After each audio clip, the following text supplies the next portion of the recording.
जय माता जी की जय हो, जय हो, जय हो। देखिए मेरा गुरु जी हैं। जय गुरुदेव महाराज की जय, सांचे दरबार की जय, आनंद कंद भगवान की, महापति महादेव की जय, सर्व संतन की जय, सांचे दरबार की, आनंद कंद भगवान की जय, उमापति महादेव की जय, सर्व संतन की जय। जय जय सीताराम, जय जय सीताराम, राधे राधे राधे राधे राधे राधे राधे राधे। देवताओं द्वारा गर्भस्थ भगवान श्री कृष्ण की स्तुति।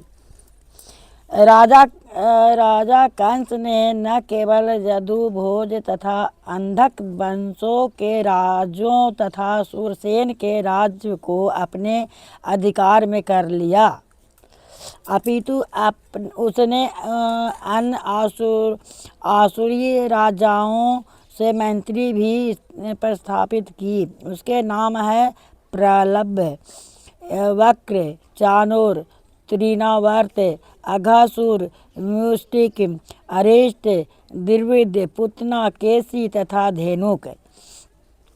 उस समय जरासंध मगध प्रांत आजकल बिहार राज्य का राजा था। इस तरह की कूटनीति से कंस ने जरासंध के संरक्षण में उस समय का सबसे शक्तिशाली राजा सुगठित किया। वह तब तक बानासुर तथा भौमासुर जैसे राजाओं से भी मैत्री स्थापित करता रहा, जब तक कि वह सर्वाधिक प्रबल नहीं बन गया। फिर वह यदुवंश के प्रति, जिसमें कृष्ण को जन्म लेना था, अत्यधिक शत्रुता उतरने लगा। कंस के द्वारा सताए जाने के कारण जदु भोज तथा अंधक राजा अन्य राज्यों तथा कुरु, पंचाल, केकय, साल्व, विदर्भ, निषाद, विदेह तथा कौशल राज की शरण में जाने लगे। कंस ने जदु राजा तथा उसी के राज भोज तथा अंधक राज्यों की एकता को ध्वस्त कर दिया। उसने उस समय भारतवर्ष नाम से विख्यात विशाल भूभाग में अपनी स्थिति सुदृढ़ कर ली। जब कंस ने एक एक करके देवकी तथा वासुदेव के 6 शिशुओं का वध कर दिया, तो कंस के अनेक मित्र तथा परिजन उसके पास पहुँचे और प्रार्थना की कि वह इस जनधन्य कर्म को त्याग दे, किंतु बाद में वे सब कंस के प्रशासक बन गए। जब देवकी 7वीं बार गर्भवती हुई तो उसके गर्भ में अनंत नामक कृष्ण का पूर्ण अंश प्रकट हुआ। देवकी हर्ष तथा विषाद से अभिभूत थी। वे हर्षित थी क्योंकि उन्हें पता था कि उनके गर्भ में भगवान विष्णु ने आश्रय लिया है, किंतु साथ ही वे खिन्न थी क्योंकि शिशु के उत्पन्न होते ही कंस उसका वध कर देगा। उस काल भगवान श्री कृष्ण ने कंस के द्वारा किए गए अत्याचारों से जदुओं की भयभीत स्थिति पर दयालु होकर अपनी अंतरंगा शक्ति जोगमाया को प्रकट होने का आदेश दिया। कृष्ण संपूर्ण ब्रह्मांड के स्वामी हैं, किंतु वे यदुवंश के विशेष रूप से स्वामी हैं। यह जोगमाया भगवान की प्रमुख शक्ति है। वेदों में कहा गया है कि श्री भगवान की अनेक शक्तियां हैं। प्राज्ञ शक्ति, निर्विदैव, श्रुत्यय से विभिन्न शक्तियों बाहर तथा भीतर से कार्य कर रही है और जोगमाया समस्त शक्तियों में प्रमुख है। उन्होंने आदेश दिया कि जोग माया ब्रज भूमि वृंदावन में अवतरित जो सदैव सुंदर गौओं से पूरित तथा सुशोभित रहने वाली भूमि है। वासुदेव की एक पत्नी रोहिणी वृंदावन में राजा नंद तथा रानी यशोदा के घर में निवास कर रही थी। कंस के अत्याचारों से भयभीत होकर न केवल रोहिणी अपितु अनेकों युद्धवंशी सारे देश में बिखर चुके थे। कुछ तो पर्वतों की गुफाओं में रह रहे थे।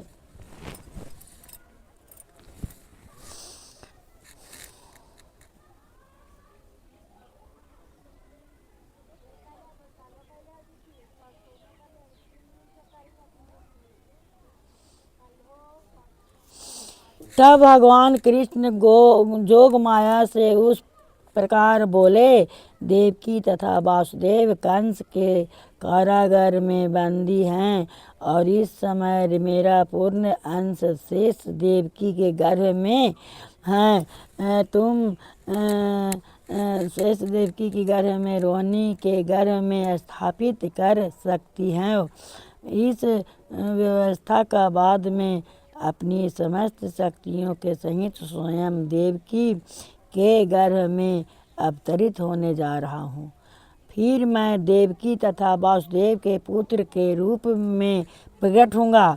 तब तुम वृंदावन में नंद यशोदा की पुत्री के रूप में प्रकट होना। चूँकि तुम मेरी सहभागिनी के रूप में जन्मोगी, अतः संसार के सभी लोग सभी प्रकार की मूल्यवान भेंटों तथा अगुरोवती पुष्प तथा जग की हवि से तुम्हारी पूजा करेंगे। तुम उनकी इंद्रियों तृप्ति की आकांक्षाओं को तुरंत पूरी कर सकोगी। जिन लोगों को भौतिकता से प्रेम है वे तुम्हारे अंश के विभिन्न रूपों में जो दुर्गा, भद्रकाली, विजया, वैष्णवी, कुमुदा, चंडिका, कृष्ण, माधवी, कन्याका, माया, नारायणी, ईशानी, शारदा तथा अंबिका नाम से अभिहित होंगे, तुम्हारी पूजा करेंगे। कृष्ण तथा जोग माया भाई तथा बहन के रूप में प्रकट हुए। यद्यपि शक्तिमान तथा शक्ति में कोई स्पष्ट अंतर नहीं है, किंतु शक्ति सदैव ही शक्तिमान के अधीन रहती है। जो लोग भौतिकवादी हैं वे शक्ति के उपासक हैं, किंतु जो अध्यात्मवादी हैं वे शक्तिमान के पूजक हैं। कृष्ण परम शक्तिमान हैं और भौतिकी जगत में दुर्गा परम शक्ति हैं। वास्तव में वैदिक संस्कृति में लोग शक्तिमान तथा शक्ति दोनों की एक साथ पूजा करते हैं। विष्णु तथा देवी के ऐसे लाखों मंदिरों होंगे और कहीं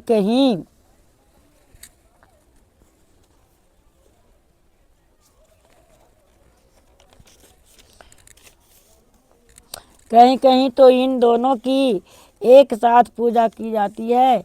शक्ति दुर्गा अथवा कृष्ण की बहिरंगा शक्ति के उपासकों को सरलता पूर्वक सभी प्रकार की भौतिक सफलताएं प्राप्त हो सकती है। किंतु यदि कोई आध्यात्मिक दृष्टि से ऊपर उठना चाहता है तो उसे कृष्ण चेतना, कृष्ण भावना के अनुसार शक्तिमान की पूजा करनी चाहिए। भगवान ने जोग माया से यह भी घोषित कर दिया कि उनका पूर्णांश अत्यंत या शेष देवकी के गर्भ में स्थित हैं। रोहिणी के गर्भ में बलपूर्वक ले जाने या शेष देवकी के गर्भ में स्थित हैं। रोहिणी के गर्भ में बलपूर्वक ले जाने के कारण वे संस्करण कहलाएंगे और वे समस्त देवी शक्ति या बल के स्रोत होंगे, जिनका द्वारा लोग जीवन का सर्वोच्च आनंद, जिसे रमन कहते हैं, प्राप्त कर सकते हैं। अतः पूर्णांश अनंत अपने अवतार के पश्चात शंकरन या बलराम नाम से प्रसिद्ध होंगे। उपनिषदों का कथन है नारायत्मा बल हीनेन लभ्य। तात्पर्य यह है कि कोई परमेश्वर या किसी प्रकार के आत्मा साक्षात्कार को तब तक प्राप्त नहीं कर सकता जब तक बलराम की महती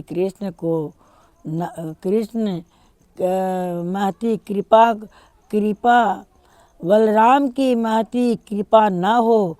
बल का अर्थ शारीरिक शक्ति नहीं है। केवल शारीरिक शक्ति से किसी को आध्यात्मिक सिद्धि नहीं कर मिल सकती।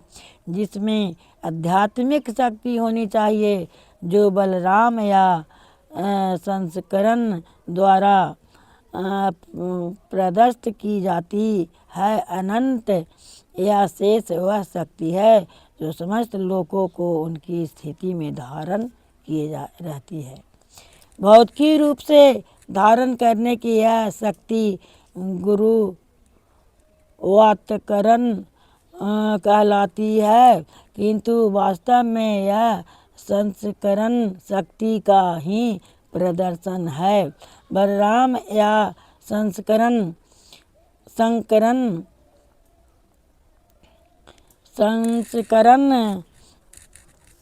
आध्यात्मिक शक्ति या आदि गुरु है। अतः भगवान नित्यानंद प्रभु को बलराम के भी अवतार हैं, आदि गुरु हैं, और गुरु भगवान बलराम का प्रतिनिधि होता है तो आध्यात्मिक शक्ति प्रदान करता है। चैतन्य चालित मृत में उनकी पुष्टि की गई है कि गुरु कृपा का प्रकाष्ठ है। जब भगवान ने जोग माया को इस तरह आदेश दिया तो उसने उसकी प्रदक्षिणा की और तब आज्ञानुसार वह इस भौतिक जगत में प्रकट हुई। जब भगवान ने शेष को देवकी के गर्भ से रोहिणी के गर्भ में स्थानांतरित किया तो वे दोनों ही जोग माया के वश में थी, जिसे जोग निद्रा कहते हैं।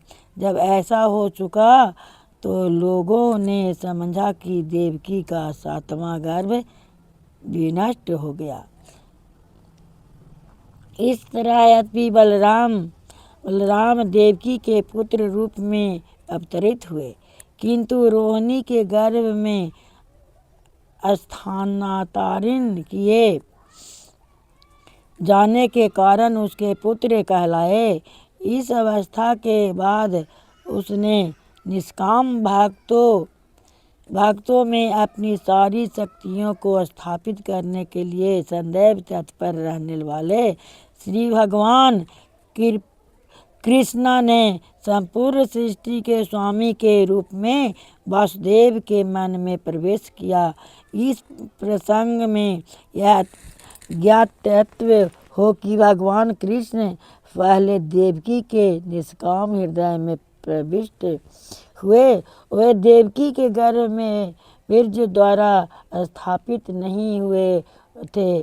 भगवान अपनी अचिन्त्य शक्ति से किसी रूप में प्रकट हो सकते हैं।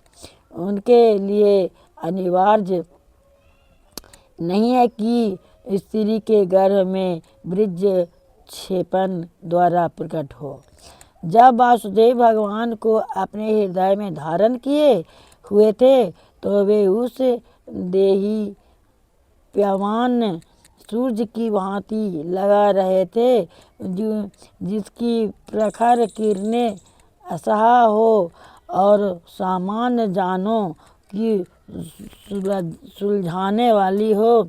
वासुदेव के शुद्ध निष्काम हृदय में उसकी भगवान का रूप कृष्ण के आदि रूप से भिन्न नहीं था कहीं भी, और विशेष रूप से हृदय के भीतर श्री कृष्ण के रूप का उदय धाम कहलाता है। धाम से कृष्णा के केवल रूप का नहीं अपितु उनके नाम गुण तथा उसके साज समान का भी बोध होता है। यह सब एक साथ प्रकट होता है। इस प्रकार भगवान का शाश्वत रूप अपनी पूर्ण शक्तियों समेत वासुदेव के मन से देवकी के मन में इस तरह स्थानांतरित हुआ जिस प्रकार अस्त होते हुए सूर्य की किरणें पूर्व में उदय होने वाले चंद्रमा में चली जाती है। भगवान कृष्ण वासुदेव के शरीर से देवकी के शरीर में प्रविष्ट हुए। वे सामान्य जीव की परिस्थितियों से परे थे। जहाँ कहीं कृष्ण होते हैं तो समझना चाहिए कि उसके सारे पूर्ण अंश तथा नारायण तथा सभी अवतार तथा नृसिंह वराह आदि उनके साथ साथ हैं और उन पर इस जगत की परिस्थितियों काम नहीं करती। इस प्रकार देवकी उन भगवान का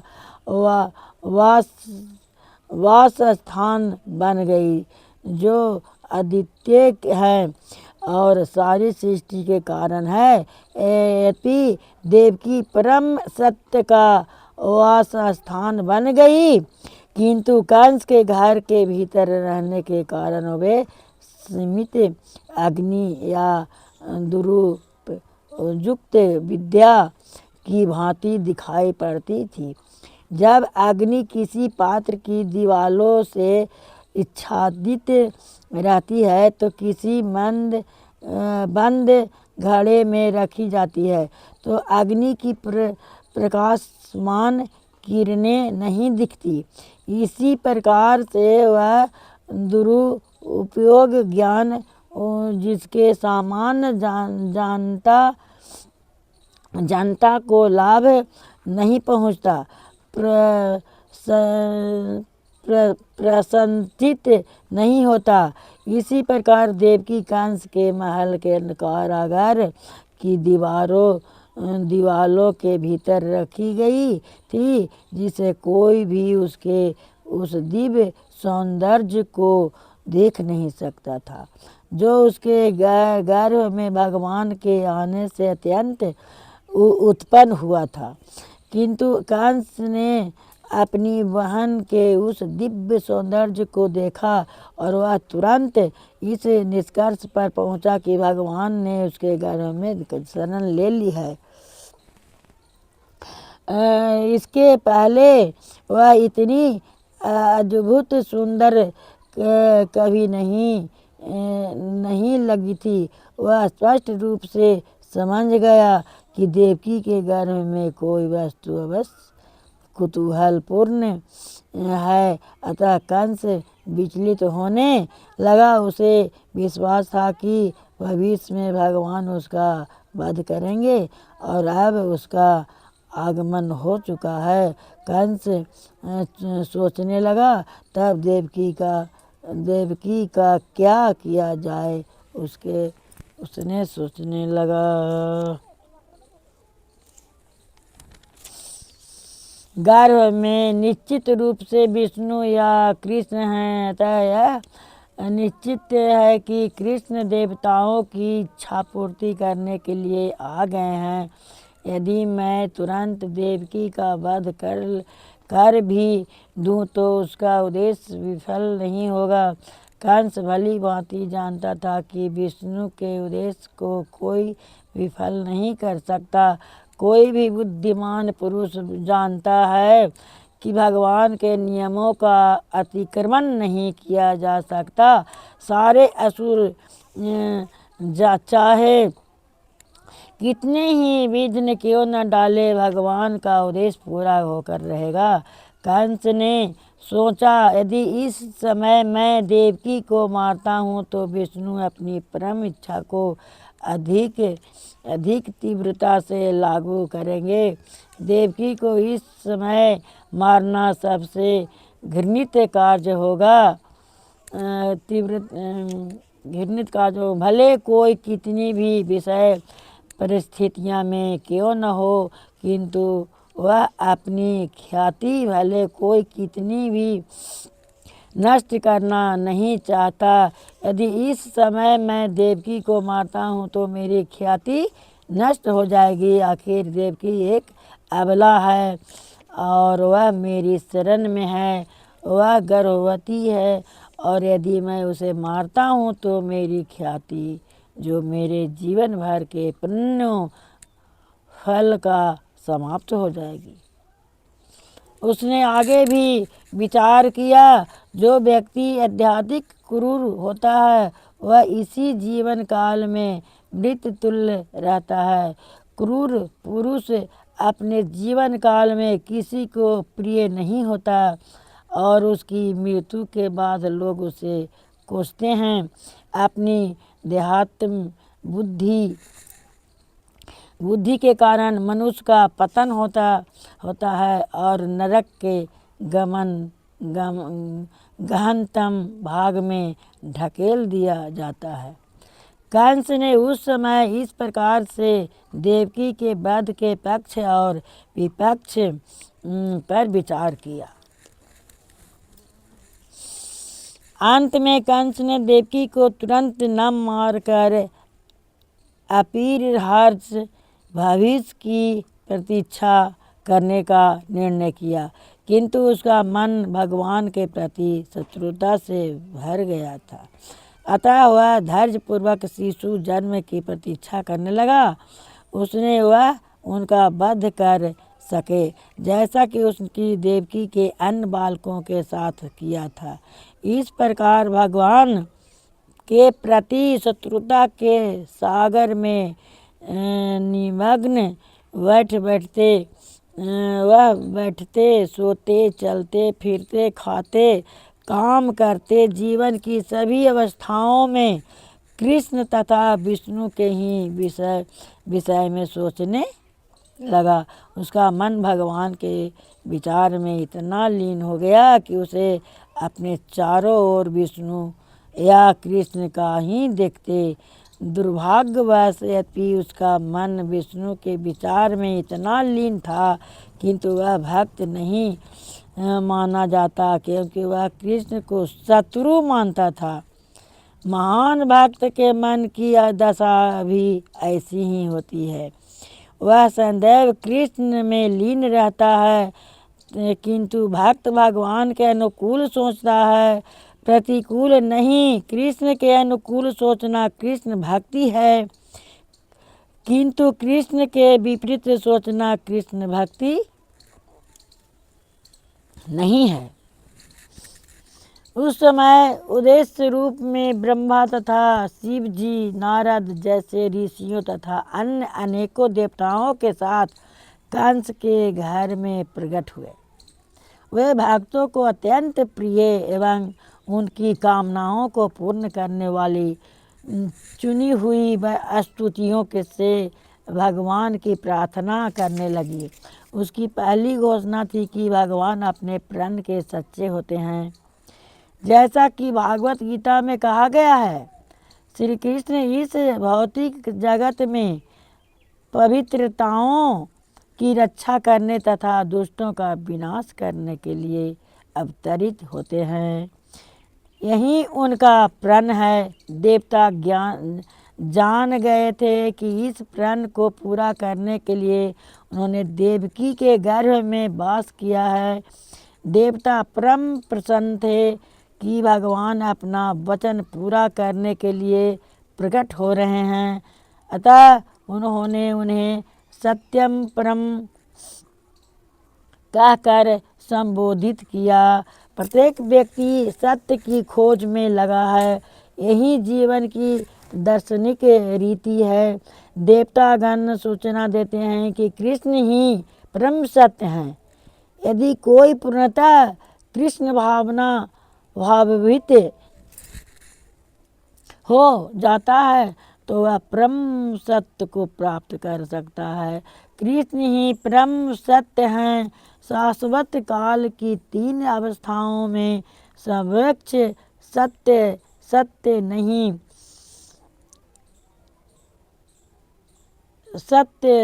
नहीं नहीं है। यह काल, भूत, वर्तमान तथा भविष्य में विभाजित है। भौतिक जगत में प्रत्येक वस्तु परम काल द्वारा भूत, वर्तमान तथा भविष्य के द्वारा नियंत्रित हो रही है, किंतु सृष्टि के पूर्व कृष्ण विद्वान थे। सृष्टि के हो जाने पर प्रत्येक वस्तु कृष्ण पर आश्रित है, और जब यह सृष्टि समाप्त होगी तो कृष्ण बचे रहेंगे। अतः वे सभी परिस्थितियों में परम सत्य हैं। यदि संसार में ख्याति हैं तो कृष्ण ही उसके कारण हैं। यदि संसार में कोई बल शक्ति है तो इस शक्ति के कारण कृष्ण हैं। यदि संसार में कोई ज्ञान तथा शिक्षा है तो उसके कारण स्वरूप कृष्ण हैं। इस तरह कृष्ण सारे सत्यों के स्रोत हैं। यह भौतिक जगत 5 प्रमुख तत्वों पृथ्वी, जल, अग्नि, वायु तथा आकाश से बना हुआ है, और ये सारे तत्व कृष्ण से ही उद्भूत है। भौतिक ज्ञानी इस 5 मूल तत्वों को भौतिक सृष्टि का कारण मानते हैं, किंतु ये सारे तत्व अपनी स्थूल तथा सूक्ष्म अवस्थाओं में कृष्ण द्वारा ही उत्पन्न है। इस भौतिक जगत में कार्यरत समस्त जीव भी उनकी तटस्था शक्ति के प्रतिफल हैं। भागवत गीता के 7वें अध्याय में स्पष्ट कहा गया है कि यह सारा संसार कृष्ण की परा तथा अपरा नामक 2 प्रकार की शक्तियाँ का सहयोग है। जीवनाताएँ भावना की पराशक्ति है और निर्जीव भौतिक तत्व अपराशक्ति है। सुवस्था में प्रत्येक वस्तु कृष्ण में समाहित रहती है। देवतागण भौतिक प्रकाष्ठ के विश्लेषण अध्ययन द्वारा भगवान के परम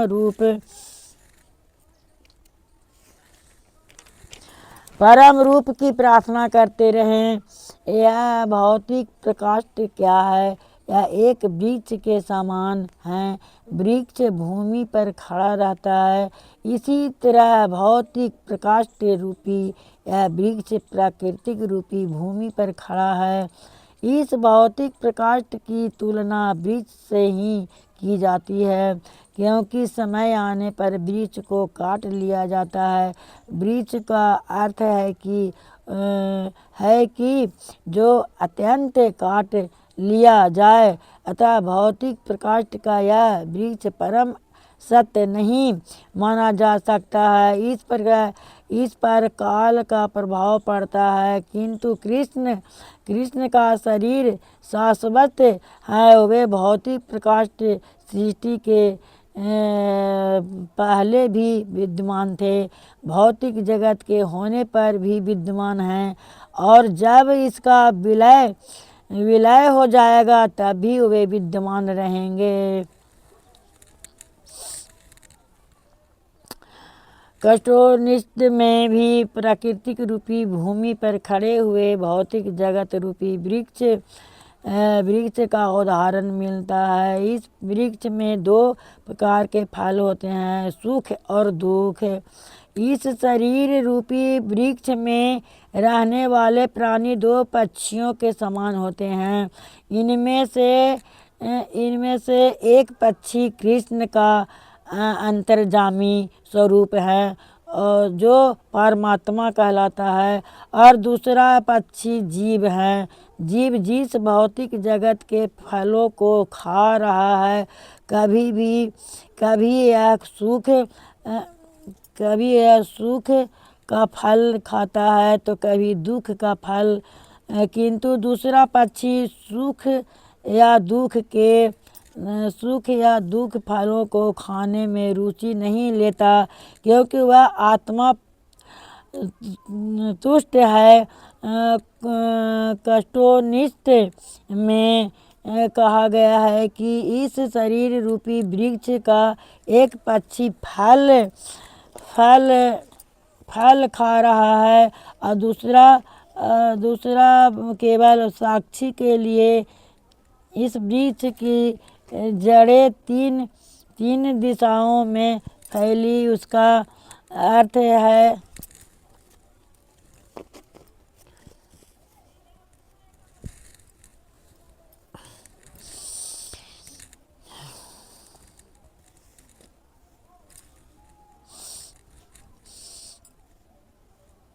इस शरीर रूपी वृक्ष में रहने वाले प्राणी दो पक्षियों का समान होते हैं। इसमें से एक पक्षी कृष्ण का अंतर्जामी स्वरूप है जो परमात्मा कहलाता है, और दूसरा पक्षी जीव है।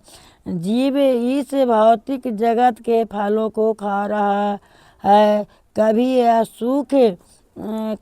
सुख का फल खाता है तो कभी दुख का फल, किंतु दूसरा पक्षी सुख या दुख के फलों को खाने में रुचि नहीं लेता, क्योंकि वह आत्मतुष्ट हैं। कष्टोपनिषद में कहा गया है कि इस शरीर रूपी वृक्ष का एक पक्षी फल खा रहा है और दूसरा केवल साक्षी के रूप में इस वृक्ष को जड़ें और दिशाओं में फैली हैं। इसका अर्थ यह हुआ कि वृक्ष की ये जड़ें प्राकृतिक के तीन गुण हैं, सतो रजो और तमो गुण। जिस प्रकार वृक्ष की जड़ें फैलती है, उसी प्रकार प्रकृति के गुणों सतो रजो और तमो के संसर्ग से मनुष्य अपनी अपनी अवधि बढ़ाता है। इस फलों का स्वाद चार प्रकार का है: धर्म, अर्थ, काम तथा मोक्ष। प्रकृति के तीन गुणों के साथ विभिन्न प्रकार के संसर्गों के फलस्वरूप जीव विभिन्न प्रकार से धर्म, अर्थ, काम तथा मोक्ष का स्वाद लेता है। व्यवहारिक रूप में सारा भौतिक कार्य अज्ञान तमोगुण में किया जाता है, किंतु तीन प्रकार के गुण होने से कभी कभी यह अज्ञान तमोगुण सतो या रजोगुण से इच्छादित रहता है। इस भौतिक फलों का स्वाद 5 इंद्रियों द्वारा ग्रहण किया जाता है। 5 इंद्रियों जिसके द्वारा ज्ञान अर्जित किया जाता है, 6 प्रकार के कोड़ों दोषों से प्रभावित होती है: शोक, मोह, दुर्बलता, मृत्यु, भूख तथा प्यास। यह भौतिक शरीर का भौतिक जगत 7 कोषों आवरणों से ढका है। त्वचा, पेशी, मांस, मज्जा, अस्थि, वसा तथा वृक्ष में 8 शाखाएं हैं: पृथ्वी, जल, अग्नि, वायु, शून्य, आकाश, मन, बुद्धि तथा अहंकार। इस प्रकार में 9 द्वार हैं, जो आँखें, 2 नाखूनों, 2 कान, 1 मुंह, 1 शीशन, 1 गुदा, और इस शरीर के भीतर 10 प्रकार का आंतरिक वायु, प्राण तथा प्राण, अपान, उदान, व्यान, समान आदि, जैसा कि ऊपर कहा जा चुका है। इस वृक्ष पर बैठे 2 पक्षी जीवात्मा तथा अंतर्जामी भगवान हैं। यहाँ पर वर्णित भौतिक जगत के मूल कारण भगवान ही हैं। वे अपना विस्तार करते हैं और भौतिक जगत के 3 गुणों को अपने अधिकार में करते हैं। विष्णु सतोगुण को संभालते हैं, ब्रह्मा रजोगुण को और शिव जी तमोगुण को भार ग्रहण करते हैं। ब्रह्मा रजोगुण से इस सृष्टि को उत्पन्न करते हैं, विष्णु सतोगुण से इसका पालन करते हैं और शिव जी तमोगुण से इनका संहार करते हैं। अतः संपूर्ण सृष्टि परमेश्वर पर आश्रित है, वे ही इसकी उत्पत्ति, पालन तथा संहार के कारण है। और जब इस संपूर्ण सृष्टि का विलय हो जाता है तो भगवान की शक्ति के रूप में यह सूक्ष्म सृष्टि भगवान के शरीर के भीतर स्थित रहती है। देवताओं ने स्तुति की, इस समय परमेश्वर कृष्ण इस जगत के पालन हेतु जन्म ले रहे हैं। वास्तव में परम कारण एक ही है, किंतु प्रकृति के 3 गुण के द्वारा ठगे जाने के कारण अल्पज्ञानी व्यक्ति देखते हैं कि यह जगत विभिन्न कारणों से प्रकट हो रहा है। जो बुद्धिमान है वह देख सकते हैं जिसका कारण एक कृष्ण है। ब्रह्म संहिता में कहा गया है सर्व कारण कारणम भगवान। कृष्ण समस्त कारणों के कारण हैं। ब्रह्मा सृष्टि के लिए नियुक्त किए गए एजेंट हैं, विष्णु पालन के लिए कृष्ण के अंश हैं और शिव जी विलय के लिए कृष्ण के अंश हैं। देवताओं ने स्तुति की, हे स्वामी, आपके शाश्वत स्वरूप को समझ पाना दुष्कर है। सामान्य जन आपके वास्तविक रूप के समझने में अक्षम रहते हैं। अतः आप अपना यदि शाश्वत रूप प्रकट करने के लिए स्वयं अवतार ले रहे हैं। लोग किसी तरह आपके विभिन्न अवतारों को तो समझ सकते हैं, किंतु 2 भुजाओं वाले कृष्ण के शाश्वत रूप को मनुष्य के बीच उन्हीं के समान विचरण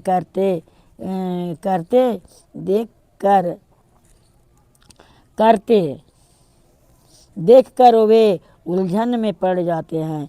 आपका यह शाश्वत रूप भक्तों के लिए आनंद को बढ़ाने वाला है, किंतु अभक्तों के लिए घातक है। जैसा कि भागवत गीता में कहा गया है, कृष्ण साधु के लिए अत्यंत मोहक है।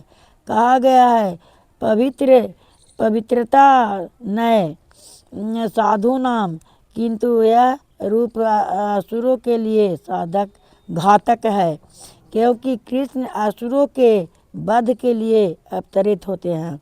अतः वे एक ही साथ भक्तों को मोहने वाले और असुरों को लिए घातक है।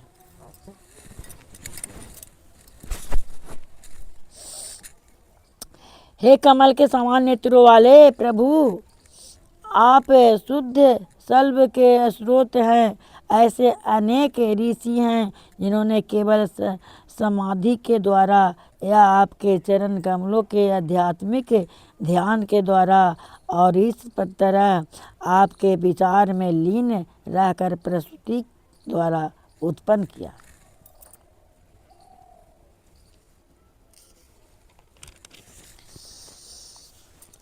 अज्ञान के महासागर को गौखुर में सामने वाले जल के समान बना दिया है। ध्यान का उद्देश्य मन को भगवान के चरण कमलों में प्रारंभ करके उस पर केंद्रित करना है। भगवान के चरण कमलों को ध्यान से ही बड़े बड़े मुनि इस विशाल भवसागर को बिना कठिनाई के पार कर लेते हैं।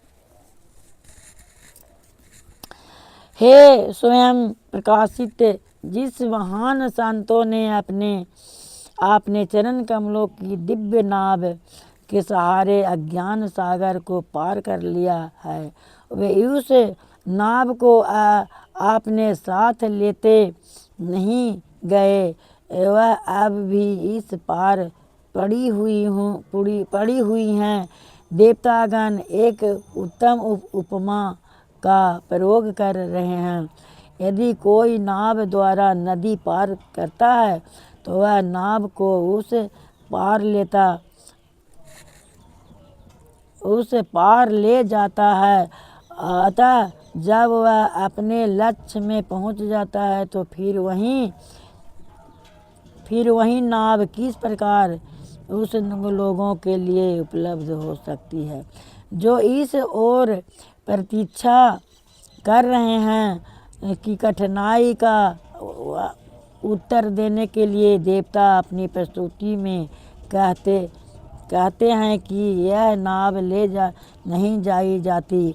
जो भक्तगण अब भी भवसागर के उस पार खड़े हैं वे दूसरी ओर जाने में समर्थ होते हैं, क्योंकि शुद्ध भक्त सागर को पार करते समय अपने साथ नाव नहीं ले जाते। जब कोई उस नाव के पास जाता है तो भौतिक ज्ञान का सारा समुद्र सिमट कर गोपद में समा जाता है।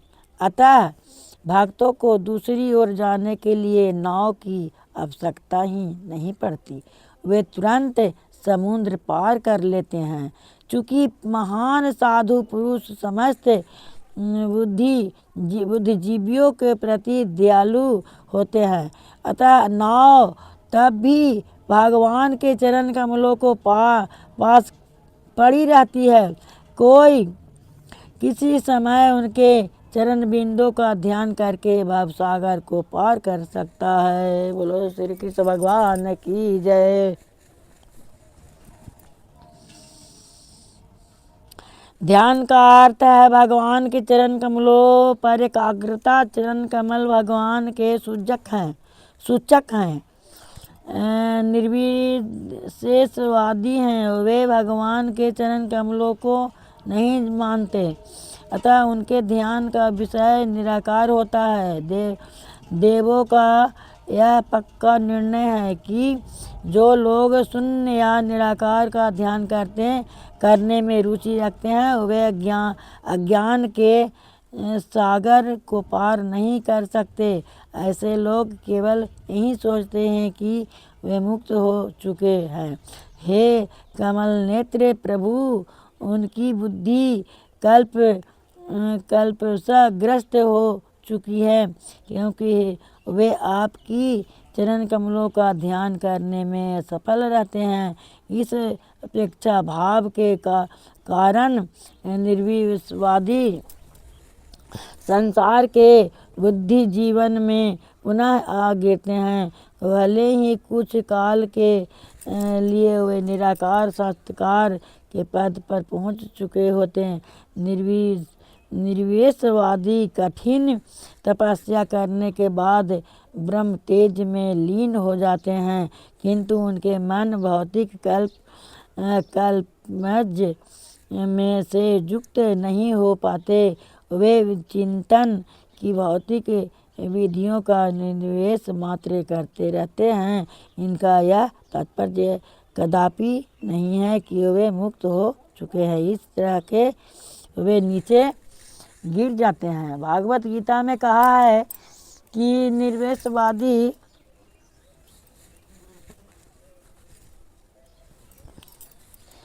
को चरम लक्ष्य की प्राप्ति के लिए महान यातनाएं सहनी पड़ती है। श्रीमद् भागवत के प्रारंभ में उनका भी उल्लेख है कि भगवान की भक्ति के बिना किसी को सकाम कर्मों के बंधन से मुक्त नहीं हो सकती। भागवत गीता में भगवान श्री कृष्ण का और श्री भागवत में नारद मुनि का कथन है और यहाँ देवता उसकी पुष्टि करते हैं। जो लोग भक्ति नहीं करते उन्हें ज्ञान का चरम लक्ष्य ज्ञात नहीं कर रहता।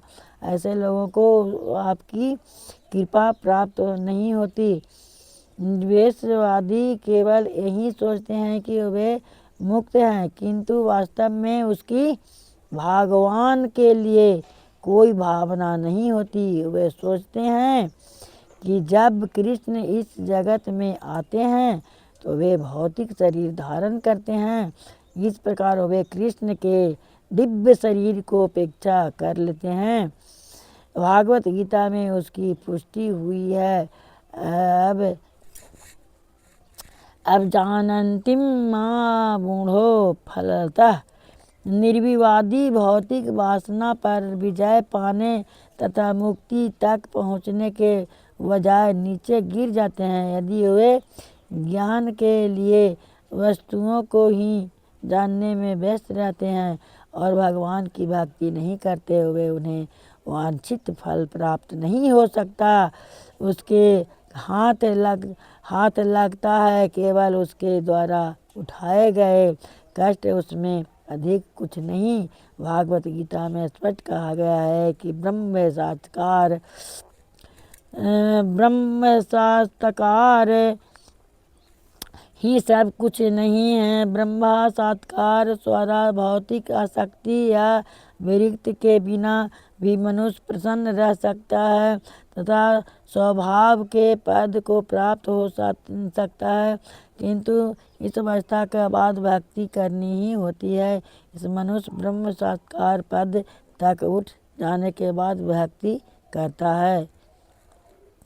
आध्यात्मिक राजा वैकुंठ में प्रवेश करता है, जहाँ वह भगवान की संगति में अस्थायी निवास करता है। भक्ति का यही परिणाम होता है। भगवान का भक्त कभी भी निर्वेशवादी की भांति नीचे नहीं गिरते। यदि वे नीचे गिरते भी है तो भगवान में प्रेम पूर्वक अनुरक्त रहते हैं। भक्ति के मार्ग में भले ही उनके समस्त प्रकार के वृक्ष मिलते हैं, किंतु वे बिना डर के स्वतंत्रता पूर्वक ऐसे अवरोधों को पार कर सकते हैं। शरणागत होने के कारण उन्हें विश्वास रहता है कि कृष्ण सदा उनकी रक्षा करेंगे। कृष्ण ने भागवत गीता में वचन दे रखा है कि मेरे भक्तों का कभी विनाश नहीं होता।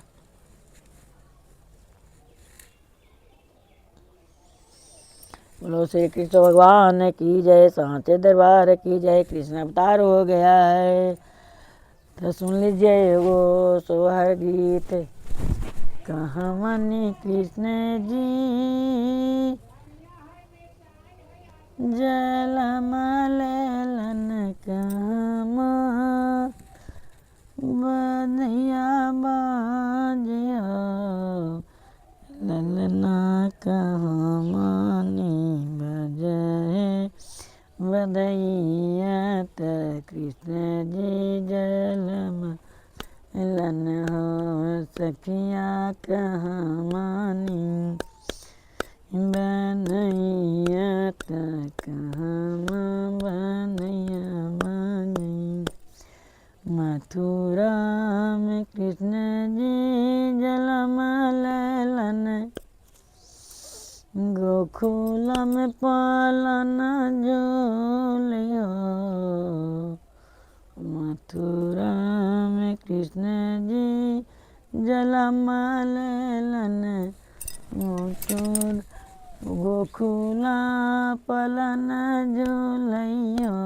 ललना देसे देसे ब्रज ला बधैया त कृष्ण जी जलमलेलन हो। ललना देसे देसे ब्रज बधैया त कृष्ण जलमलेलन हो। केरे लुटा में लयना नाना। श्री कृष्ण भगवान का जन्म। श्री कृष्ण भगवान का जन्म कैसे हुआ?